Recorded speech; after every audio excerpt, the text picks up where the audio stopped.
Hello and welcome, everybody, to the Hispanic Patriot Podcast, a weekly podcast broadcast live from a secret, undisclosed location here in the heart of the great state of Colorado. Here we speak the truth, the whole truth, and nothing but the truth, so help us God. My name is Nicholas Rosso, and without further ado, I present to you all our fearless patron, Hugo Chavez. Ready, give it up for the Hispanic Patriots, everybody. Hello, Hispanic Patriot land. Is that a thing? No. We made it a thing. We made it a thing. Hey, But guys. thank you all for joining us. Yeah, thanks for tuning in tonight. We got thrown a little curve, and I'm going to take full responsibility. When do you see boomers doing that, guys? Look at this. We thought we were going to have Adam DeRito, newly announced candidate, but the schedule was for next Thursday, and so I take full responsibility for that announcement that we put out. We're gonna reboot, and we will have him on next Thursday, so that'll give us a little more time to promote. But since we're on that topic, we know that Adam has announced officially his candidacy for the CD8 seat held by Gabe Evans in Colorado's Congressional District up in the northeast part of the state. So there's been a lot of talk about, what's Adam doing? Why is he doing this? And we're not going to put words in Adam's mouth. We'll let him explain what his thought process is on that. There's been some stories out there that he backed Gabe Evans last year, which is true. We all did. In fact, you can see our episode where we interviewed Gabe Evans right in the description. Yep. So, it's a matter of things have changed. That's the way I see it. Typically, you don't see primary challenges from fellow Republicans unless you've done something egregious. And one of the things that Gabe really lit a fire under a lot of Republicans' minds, so to speak, is when he came out and endorsed the so-called Dignity Act, which is really just another name for amnesty for illegals. And it was, when I first heard about it, it was curious to me because his district is like 54% Hispanic.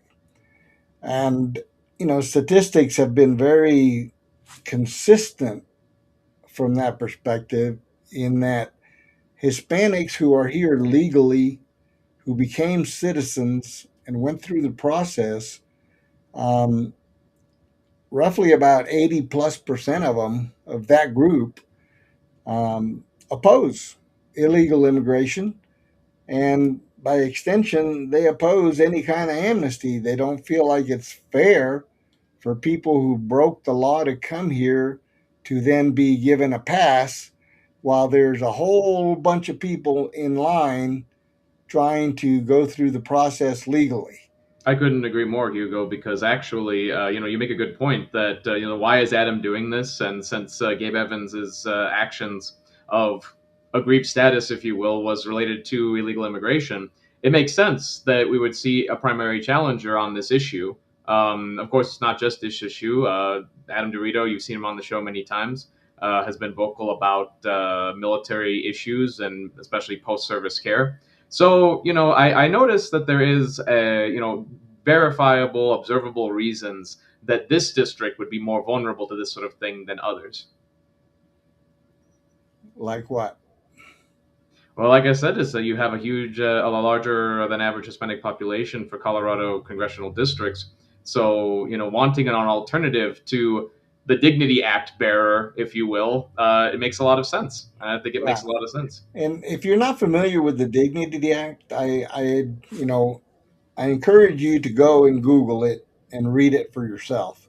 There are other points on there besides the amnesty part, and I want to be clear that it doesn't really say blanket amnesty, but it says it for a significant portion of the illegal population. So the the problem I have with it is the same problem that any Hispanic who came here legally and became citizens have, and that is you didn't go through the process, and there are people waiting in line who have paid their dues and are trying to immigrate legally.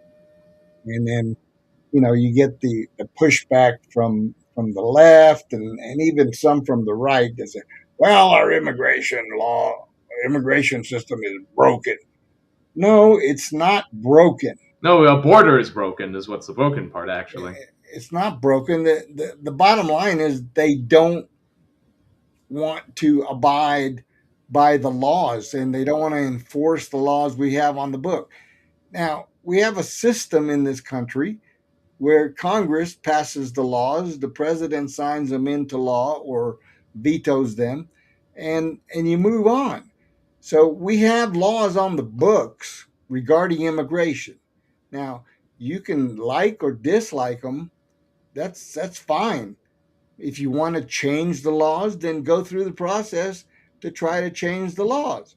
But don't give me this crap about the law of the system being broken. The only thing broken are the people who want to allow just everybody into this country without any process, and and this is why we find ourselves in the situation we're in now. Cities and states everywhere overrunning their budgets because they've spent millions and billions of dollars supporting illegal immigrants. That's what the Here, shutdown was for. here in Denver, last count, they spent over $350 million of our tax dollars, our illustrious Mayor Johnston, for about 40,000 illegal immigrants. Okay, Which is do the funny math. because if remember correctly, that was around a significant amount of the state budget deficit. Yeah, and then that's the next step is then they complain that they have a budget shortfall. Well, gee, I wonder why. You're spending money where it shouldn't be spent, and then who pays the price? The employees. They've furloughed and or cut a lot of services here in Denver, and and they pass another referendum here in November where now they're going to go out for these bonds and borrow money that we can't pay back. So we're just going to get deeper in debt, probably to the tune of $1 to $2 billion more. So, but it's not. It's without raising taxes. That's a But separate. let's bring it back to the Dignity Act though, because really I think we can, me and you, Hugo, we can agree that this bill is not really about the finances of it. It's because I think an important piece of No. context is that this bill was actually introduced by Representative Maria Elvira Salazar, who Yep. is a Republican woman, Hispanic woman from Florida. Yep. So I mean, I kind of have to call this out as it is. It's, to me, the Dignity Act seems like a cynical political attempt for Republicans who are in heavily Hispanic districts to Mhm. curve favor with their constituents, potentially in the wrong way. If I had to be cynically politically observant, that's what I notice about the Republicans who have signed on to this bill. But the polls are clear. Even in heavily Hispanic districts, people who are citizens oppose overwhelmingly illegal immigration. That's something to So, remember, folks. so what they're doing is basically telling those people, well, your voice doesn't matter. Okay. We're going to go ahead and do what we want to do and allow people who broke the law to get here to not only stay, but we're also going to support them. And I've been listening to shows throughout the week, and one of the topics that they keep bringing up is, of course, that we need to we need to work on what kind of immigrants we want in this country. And people say, well, that's racist. Well, no, it's not racist. All you have to do is go around the world and look at immigration policies from other countries that are not third world and see that they're picking and choosing who they allow into their country. I'll give you a good example. Japan. Do you know That is a that very in good example. Do you know that in Japan you cannot emigrate there if you're a Muslim, because they found that Muslim religion is incongruent with their values. And some So might say, well, there are Muslims in Japan, but it must be said that there are no foreign-born Muslims who are citizens of correct. Japan, which is They cannot huge they difference. cannot they cannot gain citizenship at all. The Quran is banned in Japan. That Now, I, that I will have to fact check, but please go right ahead. yeah, well, that's what I read. There are no mosques. There are no mosques in Japan. There's zero mosques in Japan. That's what the story that I read. But anyway, that's just one example. Now, it may sound extreme, and we'd say, well, here in the U.S., we believe in religious freedom and blah, blah, blah. But we have the same problem, okay?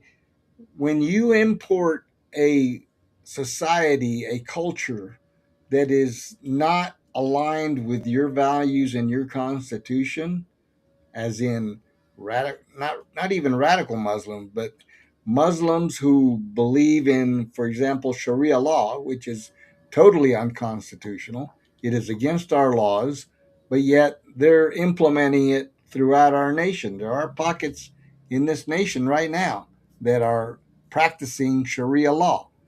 My question is, why aren't they being arrested, and why aren't they being challenged legally? Because that is a anti-constitution agenda. So we have a right to uphold our constitution. That's the way I see it. No, But very much so. but getting back to this dignity thing, Yes, okay? although I just have a few facts that I thought was interesting is that Go the ahead. Quran is not banned in Japan, but the import of the Quran used to be.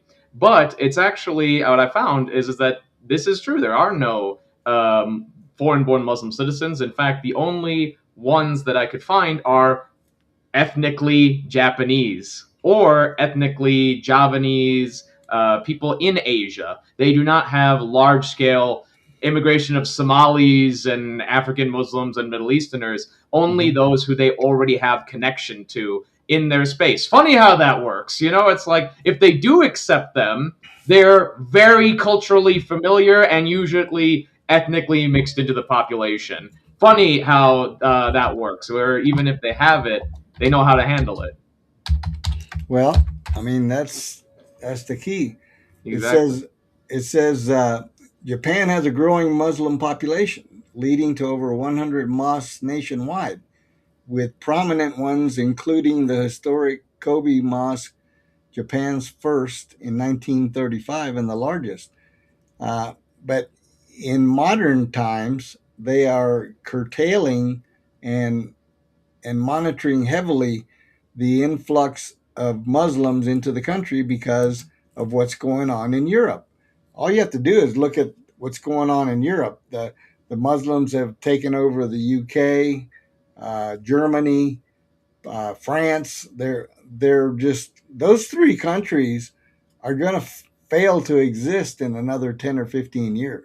Well, I mean, it's probably hyperbole, but what's not hyperbole is actually strangely in Russia, because the Russia is projected to be majority Muslim in 2050, and is actually presently about 17 to 20% Muslim, with falling rates of Christian church attendance. So the people, what we're trying to say here, really more than anything, is that if you don't adhere to your religion as much as those who have immigrated to your country, if you don't have more children than those who are immigrating to your country, if you don't care about your culture more than the people immigrating to your country, guess what? Eventually, your country will become their country, just because honestly, they're putting in more effort than you are, and that's a terrible thing. Is we can't feel entitled to our countries anymore in the age of globalization. That's the lesson of the 21st century. Well, we need to bring And we it need to back do better to, than that. speaking of Islam, what is their goal? What is their stated goal? The same as the Christian church is to have every single human on earth be their religion. No, it's not. The stated goal of Islam is world domination. That's what I said. Uh, that no, Christians don't believe in domination. No, They not believe domination. But we that do believe that every knee will bend and every tongue will confess. But that's a that completely voluntary thing yeah, versus but the that's force of a Islam. totally different. You don't see Christians out campaigning to basically take over the government and implement their beliefs on people who don't want to believe. We No, believe because that we actually do believe in separation of church and state because Christianity invented it. And all that means, and it doesn't mean anything else beyond this, is that the priest is not the ruler of the country, and the ruler of the country can't tell the priests and the churches what to do. Whereas in Islam, they have something called the Itqa, if I'm pronouncing that correctly. That's their theological, it's ITQA, and that is their theological system. It is implicitly not separate between religious and secular and civil authorities. This is the same entity, so it is completely different than Christianity and Christian society because religion and the state are one in the same. well, I'm going to relating to the subject of Islam, and you have your moderate Muslims and your radical Muslims. I'm going to refer people to look up a gentleman by the name of Robert Spencer. He is a world renowned expert on the topic of Islam and jihadis and what their goals are from the radical side. So I'm I'm stating what is true from Islam, and that is that their stated goal is that they will either friendly or by force uh, dominate the world. Now, I'm a firm believer of the Bible, and you know, I don't believe personally that they can reach that goal because that's not what the Bible says. And I'm going to rely on the Bible and what it teaches as to how we're going to evolve, how we're going to get into, revelations and the tribulation and all of that. And nowhere in there is there a mention of world domination by the Muslims. So I'm going to have to defer to that. I'm not going to be the expert, but if you don't know Robert Spencer, I've got several books by him, and I've heard him on the radio. I haven't heard him in a while, but I believe it was who was it? I think it was Rush or Glenn Beck or one other radio host that used to have him on a regular basis. And I hadn't heard from him in a while, but he's written a lot of books regarding this topic, and I just encourage you to kind of get familiar with it yourself. But we digress from the part about the part of the Dignity Act, and that is that, like you said, there's this Hispanic Republican lady from South Florida that decided she was going to promote this type of activity. Now, for lack of a better term, that would classify her as a rhino because uh, basically that is not what Republicans in general believe.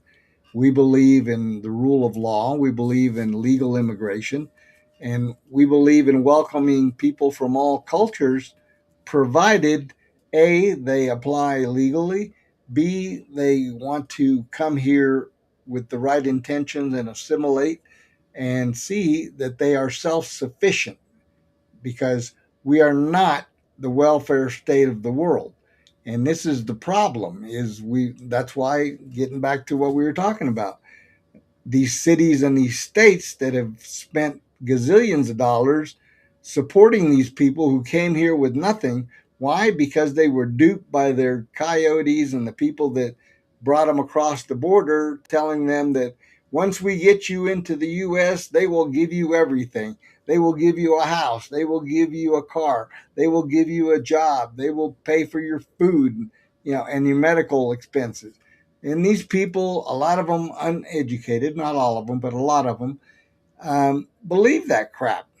And when they get here and find out the reality, they're the poor schlubs that are out on the street corners begging, for money, because the municipalities where they go into don't have the funds to really take care of them like they were promised. Well, and that's the insidious reality of it, is that this form of immigration has nothing to do with bringing people into our, great Republican family of the United States of America. The best of the best to come to the land of heroes and legends, to become so yourself. That used to be the high calling of immigrants to this country, and now they openly want people who don't culturally assimilate, so that they can be essentially a permanently distinguished underclass. I really do feel that in America we are building a caste system of people. We've moved beyond class. There's no class to these people, to these socialists or communists or whatever have you, whatever you want to label them. They really believe in castes. They believe you're permanently in this situation. You're permanently a worker. You're permanently an illegal immigrant, and there's no chance for you to ever improve your condition. That is an incredibly insulting belief system. That is incredibly, just completely disenfranchising to people who want to join the American family, and they actually destroy with their policies everything that they claim to want to build in their immigration policies. That's the Exactly. sad reality. It's basically a globalist movement from the left that want to pack the U.S. with a substandard class of people so that they can control them. Because if they're um, dependent on the government, then of course they can control them. And when and if they become eligible to vote legally, and we won't even talk about how a lot of them are voting illegally, but once they become citizens, if you will, and are able to vote legally, what are they going to believe? Oh, well, these guys on the left, they helped us when we came here, and these evil Republicans were trying to keep us out. And, you know, there's a lot of common sense people out there, but there's also a lot of easily led people that will believe the lies. And it's all part of the propaganda. It's all part of the globalist movement plan to dismantle America and change it, transform it from what we basically know, what we grew up with. If they're ever successful in that, I'm sorry, but we're on our way to being a third world country. Well, and that's And the thing, is that you import the third world, you get third world conditions. And it's not just America they're doing this to either. Foreign governments no, have consistently funded illegal immigration into Europe through Belarus or the Finnish border or up through the Balkans. There is a lot of illegal immigration into, especially Southern Europe. And there's even, illegal immigration from China and Africa into South America. And the yeah. South Americans do a lot better job, we have to say, of policing their borders for it. Well, Their aerospace too. interestingly enough, I was just talking to my brother-in-law Monday, and he looked at me. He's really always been like anti-Trump, and he looked at me. He says, "Oh, I'm pro-Trump today because he's going after Venezuela, and he's in favor of that because the Venezuelans have invaded Peru." By the droves. But the deal there is just like you said, they enforce their laws. So all those Venezuelans who went over there illegally, guess what? They're on the street because they cannot work legally. Nobody will hire them legally, and they're just out there on the street begging. And some of them are into crime, of course, and they've been responsible for a lot of violent crime in Peru. And so the Peruvians have had it, and they don't want them there. So when my brother-in-law mentioned, he says, "Well, I see Trump's going after Maduro in Peru, in Venezuela, and I'm all in favor of that." He says he needs to wipe out Maduro and take all these people back to their country.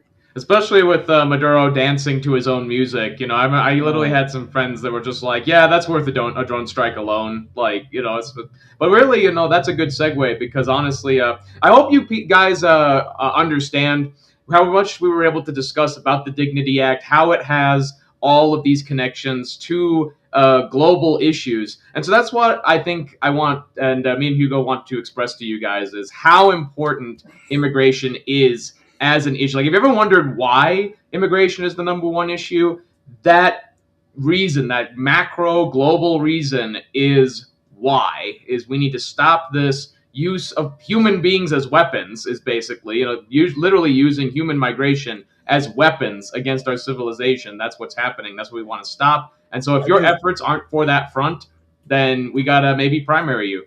yeah, and I want to correct you there just real quick. Yeah, Immigration is not the number one issue, but it is a hot button issue. very true. One of And the top issues, it should be said, and especially for Republicans.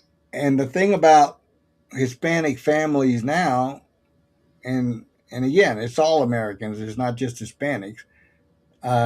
They're struggling because of Democrat policies and especially in states like Colorado, where Democrats have really just taken us down the primrose path to damnation, if you will. Just basically Unfortunately the so. leftist, Marxist controlled government. And I don't know what the solution to that is, because you have people that are common sense. And I heard a guy say it on the radio today when he called in. He says, "Well, you got all these people that that gripe about what the government's doing, the higher taxes, the regulations, blah blah blah, but then they'll turn right around and vote for Democrats in the next election." So he said, "Well, what's the solution to that?" He said, "Well," the other guy says, "Well, you could beat them over the head and, and force them to vote the other way, but you can't do that." But the bottom line is that these people who are common sense, I think, in a lot of their comments, they won't stop voting for Democrats. And Jeff Hunt said it on the air. He says, "Stop voting for Democrats. That's the Well, and solution." that's the thing, is that a lot of people see that and then basically say it's like, well, why or how? And I think that that's the only thing we really have to kind of grapple with, is that most people, and I think that we have to kind of, as Republicans, as strong individualists, we struggle to accept this. Most people in crisis situations, and if you look at the world around us, so if this isn't crisis situation, I don't know what is. They tend to become mentally collective. They tend to want to abrogate their own thinking, which takes too much time and effort for them, to others who are going to work together with them to achieve a goal. And Yep. that usually is better on the Democrat side when it comes to getting people to the polls. And we've talked about this on the show before. In Colorado, we have a canvassing system which is more geared towards making money on mailers than actually getting people to the polls. Yep. And that is something we really, really need to get around. Stop paying exorbitant amounts of money. And I'm talking to candidates as well as voters here, as well as anybody who is interested. Mostly candidates, though. Stop overpaying for everything. Stop shelling out so much money to these people who don't give a damn about getting Republicans elected, and try your best to work with those who are going to provide the best price. Our own former chairman, Dave Williams, was criticized for this, for finding mailers from out of state, as if he needed to, but we wanted to because it was cheaper as compared to our current state representation, not representation, a leadership, state party lack of leadership, we should say, who are interested instead in plunging the party into debt, which Yep. which is an open secret at this point. It's not even a secret, really. But we have in Colorado the chance to turn it around. And if you're wondering why you're seeing these alternative candidates, I think Hope Scheppelman, we also had her on the show many times. People ask, why are you primarying, Jeff Jeff Dulla's Hurd. sandwich bread? Yeah, I was going to make the joke as dull as a bread sandwich turd, just because he that's what he said about himself, folks. I'm not saying anything he didn't say about himself. But if you're Mhm. wondering why you're seeing candidates like Adam and Hope, and I bet you're going to see more before the end of maybe even the year, is Yeah. because there is a class of Republican representatives who have become complacent and who need something to jar them awake. And if that's a primary challenger, then I think that can only be a good thing for our party. Yep. And I saw something somewhat disturbing that happened in Miami, Florida. They elected a Democrat mayor for the first time in almost 30 years. And the first non-Hispanic that's Yeah, interesting too. yeah, and that's and the commentator was right on the button when he said it was due to low Republican turnout. So what is going on with Republicans that refuse to go out and vote in these critical times? You cannot afford to sit home and be apathetic to these elections. And if this happens in the midterms, we're screwed because Well, and it. that's what I want to alleviate the fear of. I really want to alleviate the fear of that because I'm going to tell you what I think the factor is. I think it's the lack of the Trump factor. The fact of the matter is that Trump is very preoccupied with, being the president, being what we voted for, and he doesn't have the ability to rally the base like he used to. Now, normally that shouldn't matter, and really that shouldn't matter. However, we have to understand that Trump, people call him a king, a dictator, all these things, not because of his legal powers, but because of his powers over his voters, over his constituencies, over his base. So I think when Trump doesn't go out and say, you guys need to move, I think people don't move. That's the problem with a strongman leader. And I think we have to say Trump is not a dictator. He's not a king. But he has to be a strongman leader right now because we are in time of war. Social war, political war, war at the border, war in Ukraine, off the coast of Taiwan, off the coast of Venezuela. This is not an easy time in life.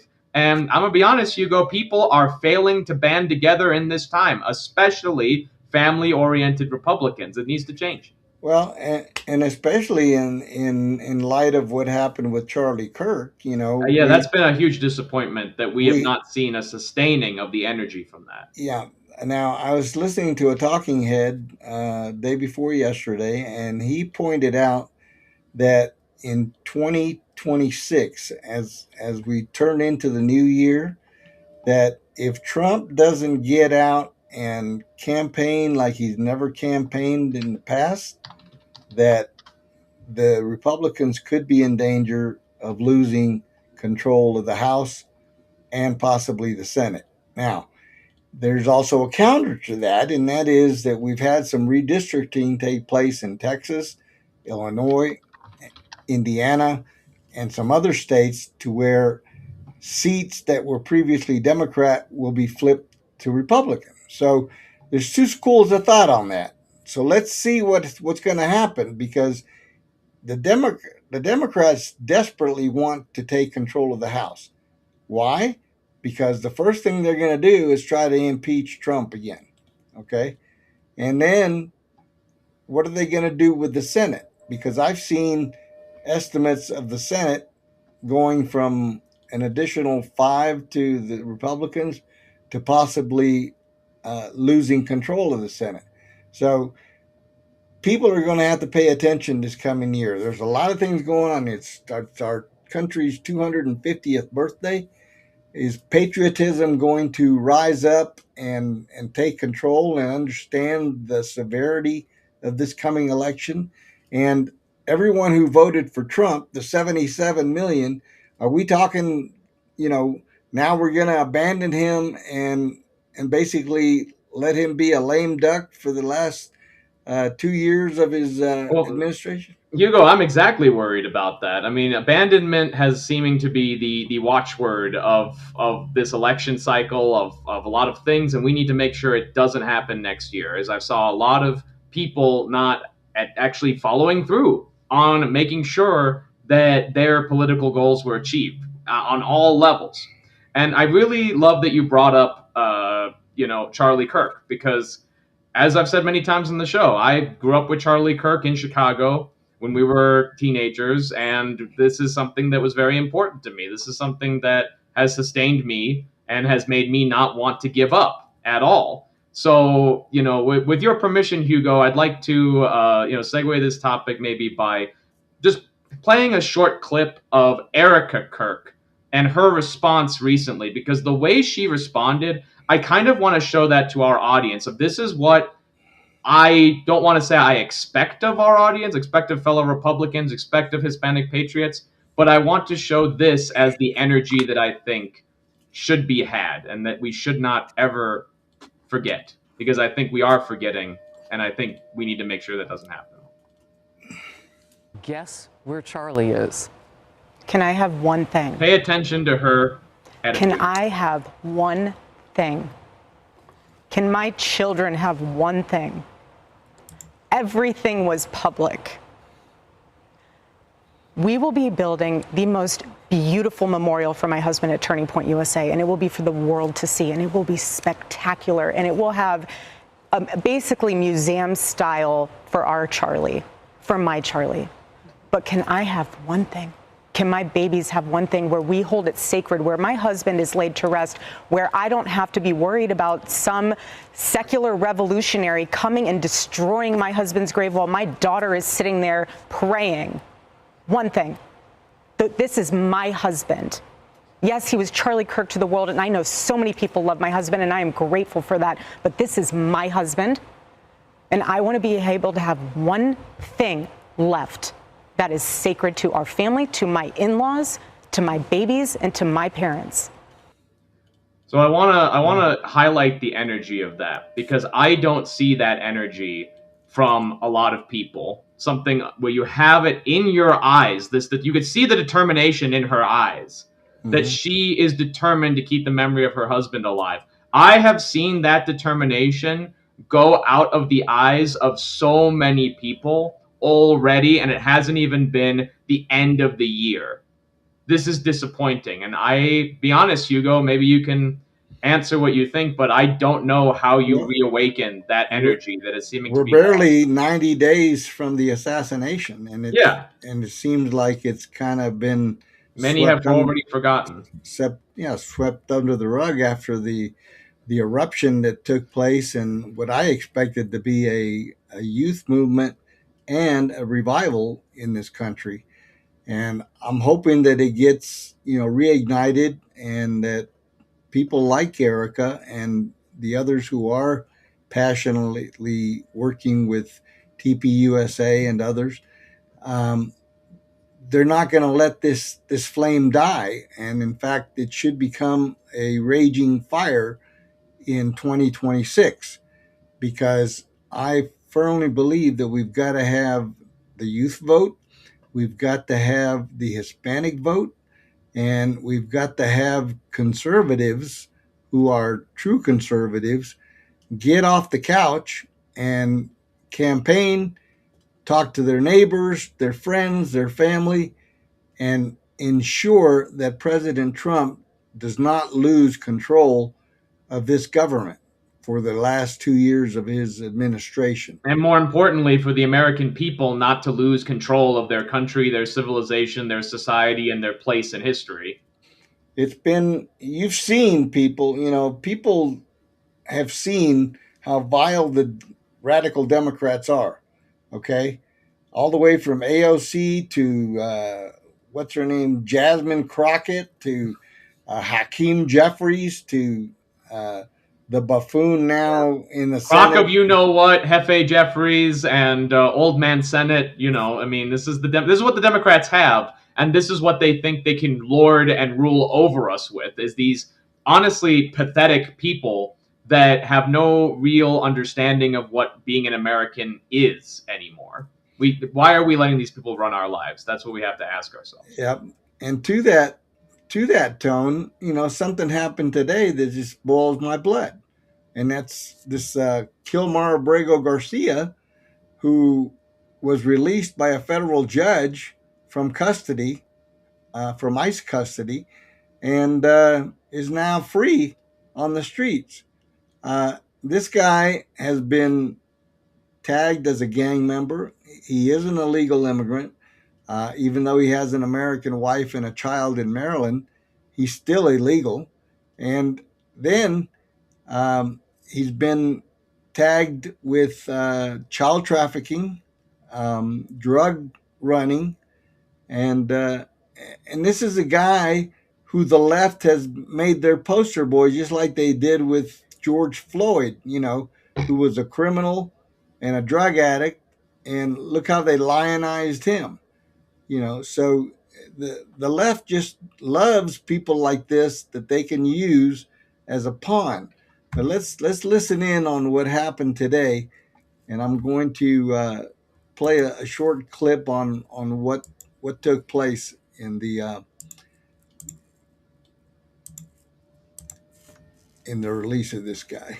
We are hearing from the Associated Press and from Fox News that Kilmar Abrego Garcia has been released after a federal judge's ruling. U.S. District Judge Paula Zenas in Maryland ordered Immigration and Customs enforcement to let Abrego Garcia go immediately, writing that federal authorities had detained him again after his return to the United States without any legal basis. We have been tracking Abrego Garcia's case closely. Abrego Garcia's attorney's office confirmed that he was in fact released just before 5 p.m. local time. That was the deadline the judge gave. Look at this priest over here on the side. Abrego Garcia plans to return to Maryland. Wonder what kind of priest he is. American wife and child. He's a Catholic and priest. where he has lived to the United States illegally as a teenager. Abrego Garcia had been held at Mashinon Valley Processing Center, which is about 115 miles northeast of Pittsburgh. Look up there in the top middle. There's another priest. Tracking this Abrego Garcia looks like a woman closely. The White House, of course, has been tracking Abrego Garcia's story closely as well. In fact, Caroline Leavitt was asked about him at today's White House press briefing. A federal judge today ordered the immediate release of Kilmar Abrego Garcia from ICE detention. Does the White House have a response to that, and does the administration plan to appeal that decision? Absolutely. The White House, the administration opposed this activism from a judge who is really acting as a judicial activist, which we've unfortunately seen in many cases across the country. Abrego Garcia is present in our country illegally. He is a proven human trafficker. He is a proven gang member. The administration has evidence of that. And as you saw from the Department of Homeland Security, they issued a statement saying they'll continue to fight this legal battle in court. Okay, so Caroline Leavitt addressing that earlier. Of course, we'll wait for any other White House reaction, perhaps any sort of appeals that may take place. The Department of Homeland Security sharply criticizing the judge's decision and vowing to appeal this. They called the ruling naked judicial activism by a judge appointed during the Obama administration. It was quoted from Tricia McLaughlin. She's the department's assistant secretary. She was quoted as saying, "This order lacks any valid legal basis, and we will continue to fight this tooth and nail in the courts." We'll continue to keep you posted on Kilmar Abrego Garcia's. We'll also let you know, by the way, if we get any footage of Abrego Garcia himself. There were some cameras that were staked out trying to catch a glimpse of him perhaps leaving the facility. Our cameras, at least from what we saw, didn't happen to catch him as he was released. So what you're looking at is file footage as Abrego made his way through media scrum after media scrum as this story has developed. Again, the breaking news of the hour, Kilmar Abrego Garcia being freed from immigration detention on a judge's order earlier on Thursday. This comes while he continues to fight to stay in the U.S., and it hands a major victory to the immigrant whose wrongful deportation to a notorious prison in El Salvador. Yeah, wrongful deportation. Okay. As far as we know. And yes, it should be said that none of those were Catholic priests because none of those are Catholic vestments. I don't know what the hell they are, and Catholic priests aren't women. So, but it's amazing to me that they pick one guy out of the crowd of illegal immigrants to kind of prop up. And it's this kind of like, and I don't mean this insultingly, I really don't. So it's like, but a sort of, if humans sometimes look like animals, I think this person genuinely looks very toad-like. He kind of looks toad-like. And I'm not saying that negatively. Toad-like people are just as wonderful and smart as white people, as Joe Biden once said. But no, I mean, this is the guy that they're uplifting. They couldn't find, some poor gardener or some poor, like guy who, I don't know, is a good looking, smart guy to like represent this is the people that are being deported. What that tells me is that this was the best they could find, and that the people they're deporting are not the best of the best. At least that's my inference. Yeah, but this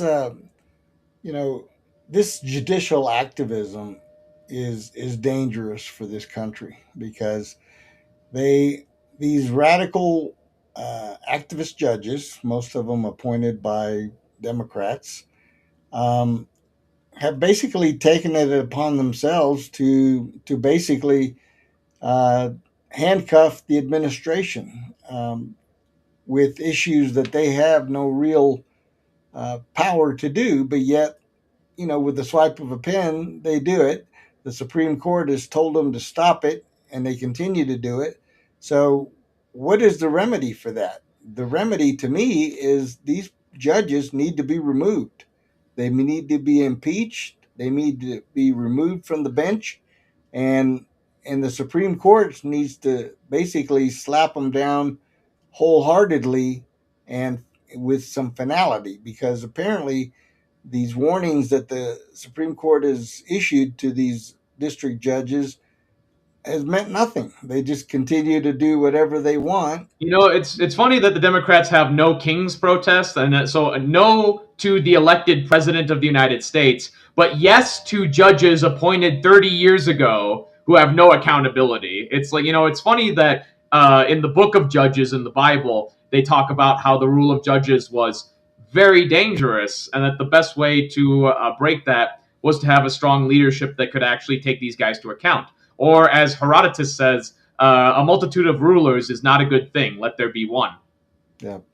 And that's not a king. That is an executive that we have voted for and has the mandate of the people. Yeah. And, this nonsense has got to stop. The country is in peril as a result of these activist judges and these leftist Democrats who are basically trying to continue to muddy the water for the president and his agenda. And it's a mandate, by the way, from the people, because the people elected him overwhelmingly in a landslide, electoral landslide, and by the popular vote. And with congressional control. So that's a true mandate. And the people on the left want to argue, oh, he has no mandate. Well, if that's not a mandate, then I don't know. And if you flip the election, if you were to flip the election, Democrats... Well, they would say we should rule forever. Look at our election victory. That's what they would say. Exactly.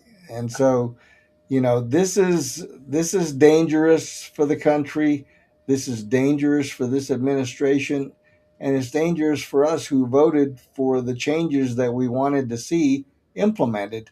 And we're going to be handcuffed now by activist judges like this who really are nothing more than clowns in a robe. It's the way I would put it.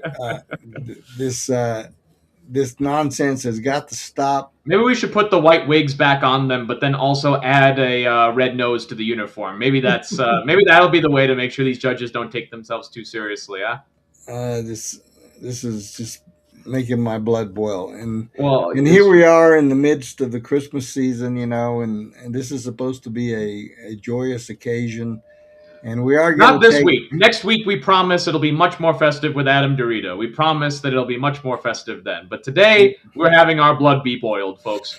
Yep, we're going to be taking a break, for the holidays and Christmas, and make sure that people enjoy their families, and that the nation can take a deep breath and basically, hopefully, come to some peaceful times.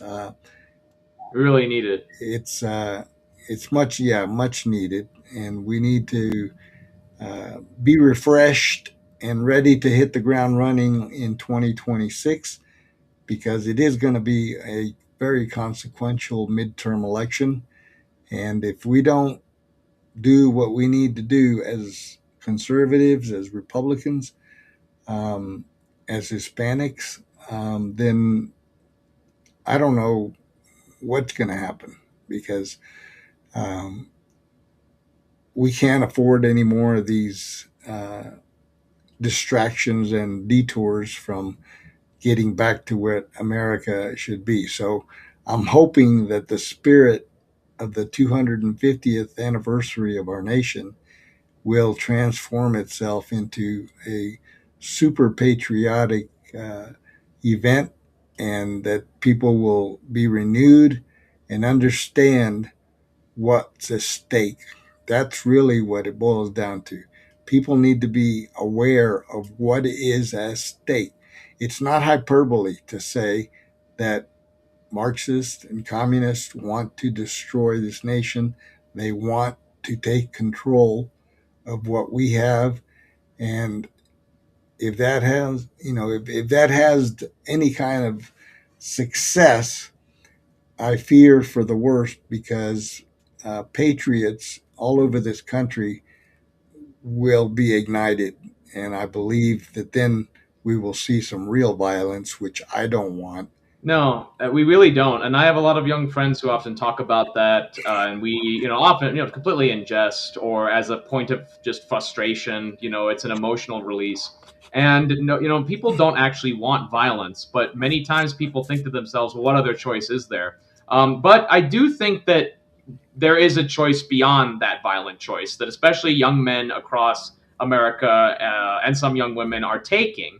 And that is the path of farther right nationalism, a la figures like Nick Fuentes, who has become very, very popular, or at the very least has been interviewed a lot recently. Candace Owens, Tucker Carlson. The most recent one was Piers Morgan. And so we were going to close out the show with this kind of topic, because I really want to know what older generations like Hugo think about figures like Nick Fuentes. So we're going to provide a little background and the lead to this. So as you all know, I am from Chicago. And what's funny is as you know, Charlie Kirk was from Chicago. This gentleman, Nick Fuentes, if you have heard of him, newly kind of king of the far right, if you will, he is also from Chicago. Very funnily, me being in the north, Charlie being in the center a little bit, and what is this with Chicago, man? I know, right? No, actually, this is a real thing that me and my friends talk about a lot, actually. Why is that? And I'll tell you why. Chicago has the greatest confluence of leftist insanity but extreme realism, because Chicago is in fact the most ethnically segregated city by ethnicity in terms of geography. Everyone has their own neighborhood. Poles have their own neighborhood. Mexicans have their own neighborhood. Blacks have their own neighborhood. Puerto Ricans, etc., etc. And when one group starts to move into the other neighborhood, it causes a degree of violence. So, for example, if you ever wondered why Chicago has become very violent recently, we have a lot of migration of Puerto Ricans into black neighborhoods, and those two fight quite a lot. So let's hear what Nick's background was a little bit to set things up a little bit quickly and kind of figure out what is making these kind of young men tick. Is Fuentes Puerto Rican? He is not. He will tell us actually what he is. Okay. Who is Nick Fuentes? Tell me about your upbringing. I know you grew up in the suburbs of Chicago. Tell me about your early years. Early how? Like my childhood or a little bit later? Your childhood, yeah. Well, I grew up in the suburbs of Chicago in LaGrange Park, as you say. My parents are West ethnics. My father's half Mexican, half Irish. My mother's Italian. And they both came from a pretty rough upbringing themselves. They both were raised by single mothers, not because of divorce, but because both of their fathers had died. They endured a lot of dysfunction. And I think that's one of the reasons they came together and they related to each other, and they wanted to create a normal upbringing for their children. They wanted to have a normal family life. And so they moved out to LaGrange Park away from the city, and they raised me and my sister and really put us first. I think that's a big reason why I tend to have a lot of these family values or Christian values. My mother quit her job and stayed at home to raise us. And so I have a very close relationship with my parents, with my sister. We're a very tight family. And we grew up in a pretty idyllic town. And maybe we can sort of get into a conversation about politics from this. I loved my upbringing. My mom stayed at home. My dad was working. We're in a mostly white suburb in Chicago. I was maybe half Catholic, half Protestant. It was a baseball town. I played baseball for many years. In Chicago, we love our hot dogs. We have our baseball parade and get a hot dog. And so I love where I came from. I love the city. It's a working class city. I love the people here. They're very good, humble, down to earth, decent people. And I guess I had my political, not to jump ahead, but this is a big part of where my political awakening came from. So that's the background of Nicholas J. Fuentes. And what's funny is that it is a similar background to yours truly. You know, I also grew up in the suburbs of Chicago. I can attest to the truth of what he's saying. And so what I want to ask you, Hugo, is there is a large contingency of what I would call, like you said, young ethnic men, whether it's Irish, Italian, Hispanic, many who are Catholic, who have gravitated towards sort of the Kanye West, Nick Fuentes far right. They'll shoot sacred cows like the Holocaust or Hitler or whatever have you. And so I wanted to ask your opinion. What do you think this reaction is for? What do you think it's happening for? But also, what do you think that these young men want to accomplish by sort of being in that far right persona? Well, it sounds to me like his upbringing was a somewhat conservative one.